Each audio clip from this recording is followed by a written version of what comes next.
Buenas tardes a todos. Muchas gracias a las autoridades del Consejo de Caja por distinguirme pidiendo.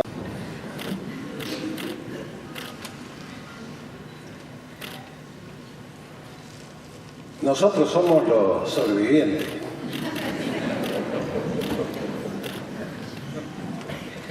Contando la cantidad, uno de cada 3, uno de cada 4, más o menos. El año pasado dice que era uno cada 6, así que vamos mejorando.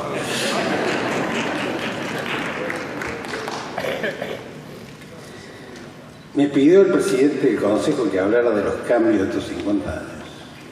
Y eso creo que lo tiene que hacer él y el presidente de la Caja.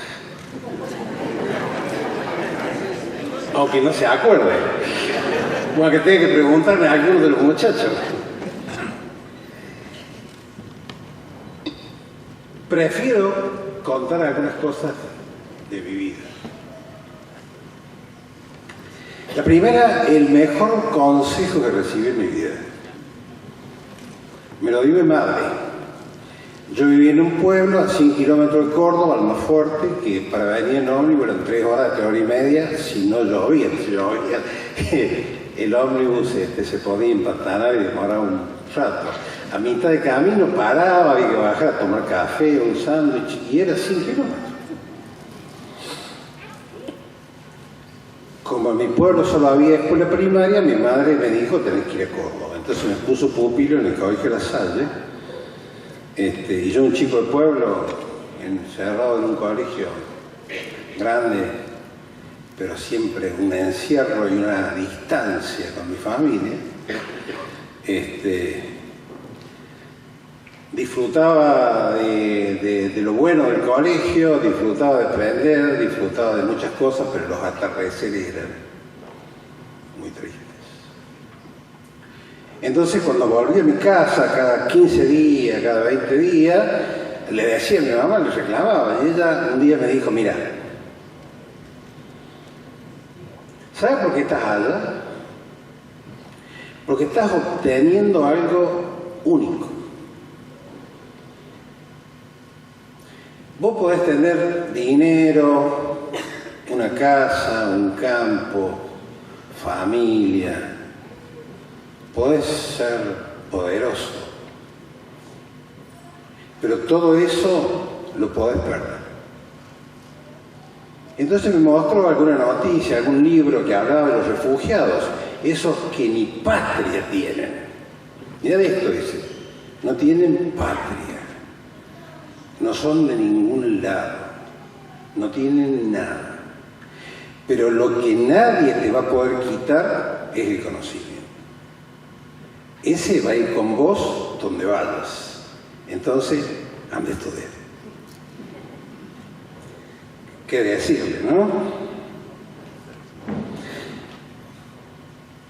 Yo hice mi carrera de contador en la Universidad Católica y en segundo año tenía un profesor de contabilidad que me parecía un tipo que sabía mucho y que era una buena persona. Y entonces un día fui y le dije, oiga, contador, cuando me recibo yo, ¿cómo hago para no ser cómplice de evasión tributaria? Porque resulta que el cliente evade y el contador es cómplice. ¿Cómo hago para ejercer la profesión sin ser cómplice de evasión?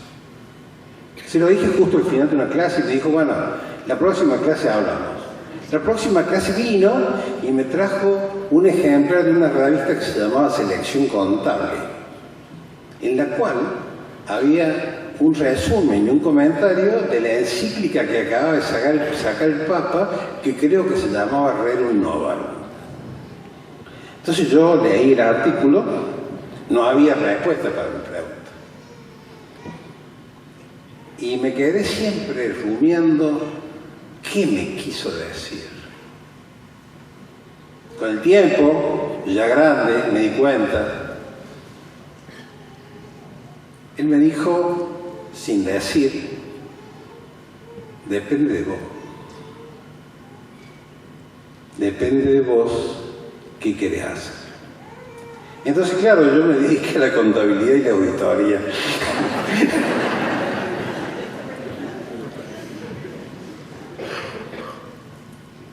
cosas no cambiaron mucho, ¿no? Trabajaba en un estudio cuando me recibí y teníamos un cliente que llevaba la contabilidad con esas máquinas de registro directo, electromecánicas, digamos. Electromecánicas. Y a fin de mes hacemos un informe que era el balance mensual.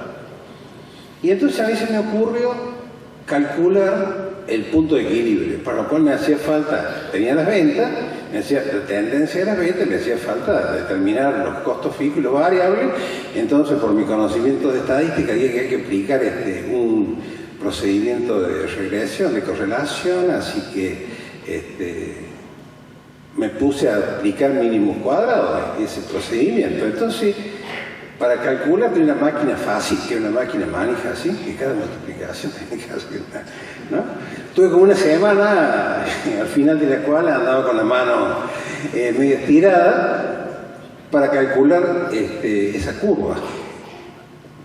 Y ahora uno entra a Excel y va a fórmulas, estadísticas, estimaciones, pone la cifra y en 5 minutos tiene el coeficiente de correlación. Y si no sabe qué es lo que es el coeficiente de correlación, va a YouTube y seguro que encuentra un montón de videos que le expliquen cómo es.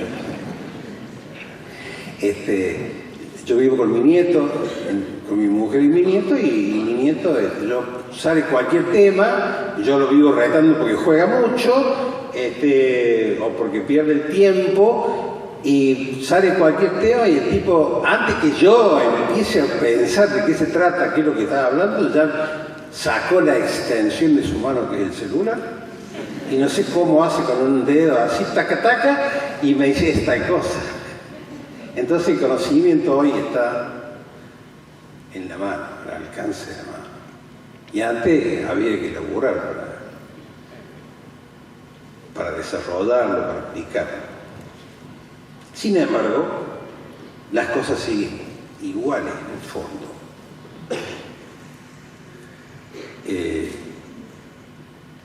En aquel tiempo, en contabilidad, en auditoría, había certificación literal y certificación interpretada. Literal, que es que los estados contables coinciden con los libros, interpretada el informe de auditoría. En aquel tiempo, los profesionales de mayor prestigio en el país renegaban la certificación literal y pretendían sacarla, y entonces los consejos fueron a las inspecciones de sociedad jurídica a decirle que esto no era un trabajo profesional, que había que pedir certificación interpretada de informe del auditor. Algunos tuvieron suerte y algunos consejos, muchos, la derogaron.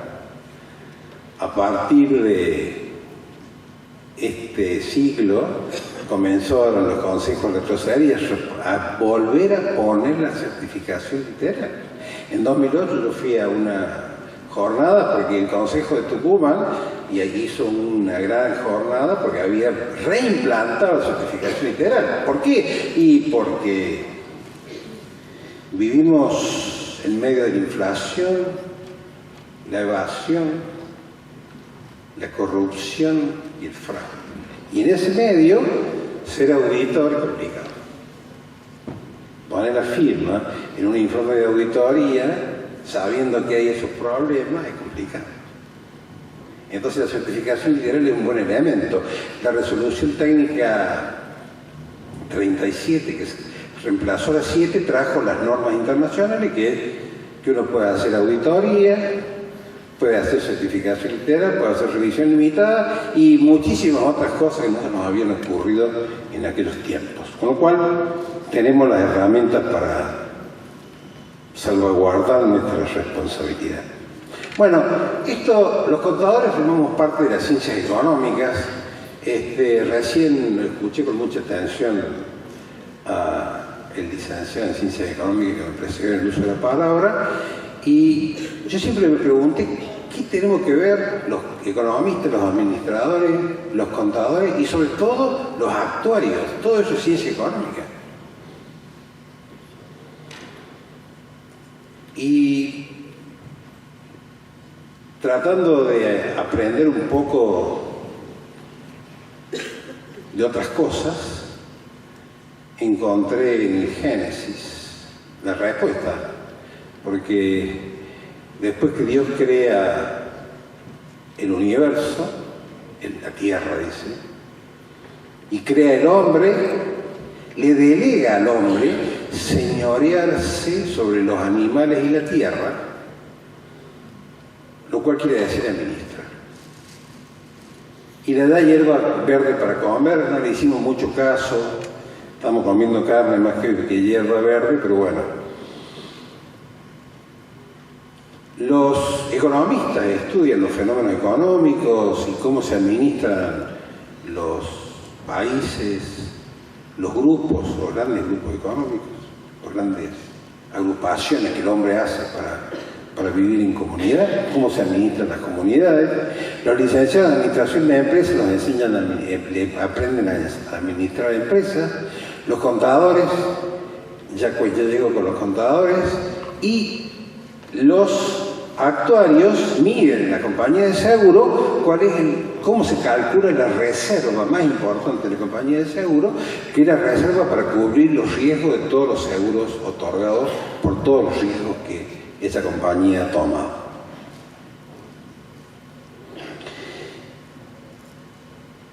¿Y cómo se mide lo que debe hacerse administrando? Y se mide mirando la eficiencia. ¿Cómo se calcula la eficiencia? Y bueno, es fácil, hay que comparar la renta con el patrimonio. ¿Sí? Y si uno mira municipalidades, empresas, personas, familias, países, empieza a ver algunos muy bien administrados, con mucha eficiencia, y otros con baja eficiencia. Lamentablemente la nuestra, la Argentina, es de la que está abajo, de la de baja eficiencia.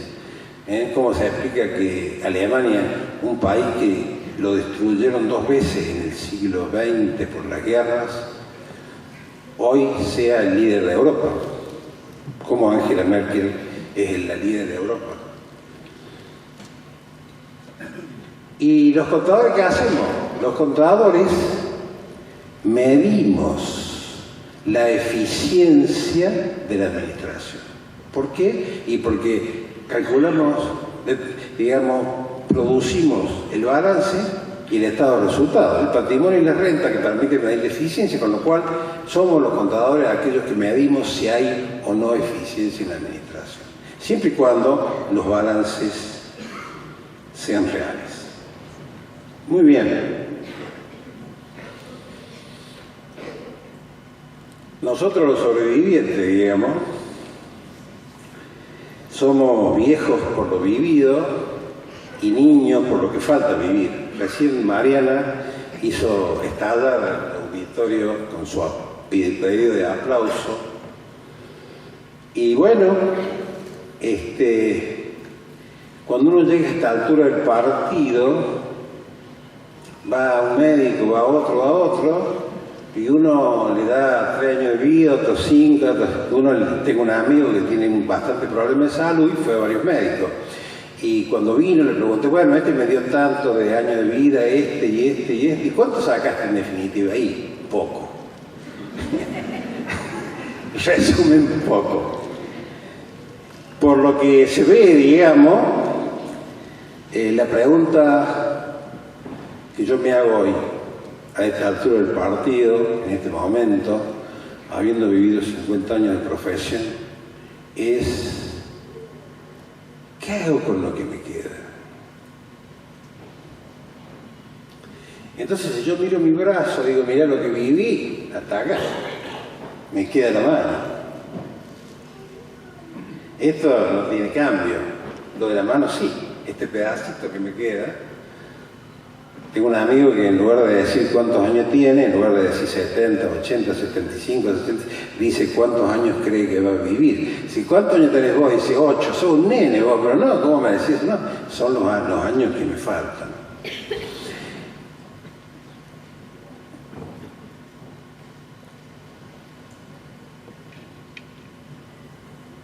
Yo, inquieto por esta pregunta, ¿qué hago con lo que me queda?, empecé a ver qué dicen las religiones. Yo soy educado en la religión católica, pero las principales religiones dicen de distinta manera que el ser, lo que uno es, no muere, sí muere el cuerpo. Este cuerpo de carbono, y como dice la Lavoisier, dijo, todo se transforma, nada se pierde, va a ser abono, va a ser algo en el futuro. Pero el ser, y la Iglesia Católica, la musulmana, las religiones hindúes y muchas otras, las principales, dicen que el ser es inmortal, de distinta manera. El nirvana, el cielo y el infierno de la Iglesia Católica.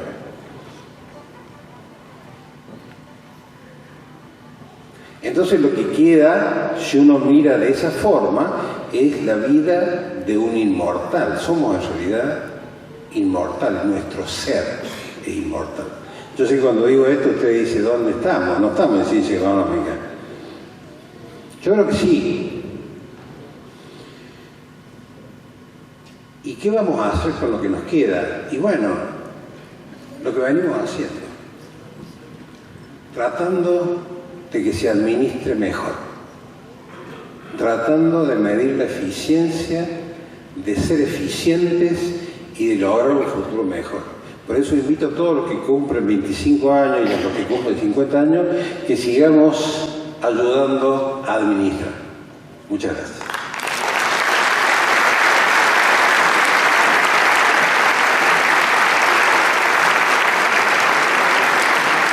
Y la palabra del contador Florencio Escribano Martínez.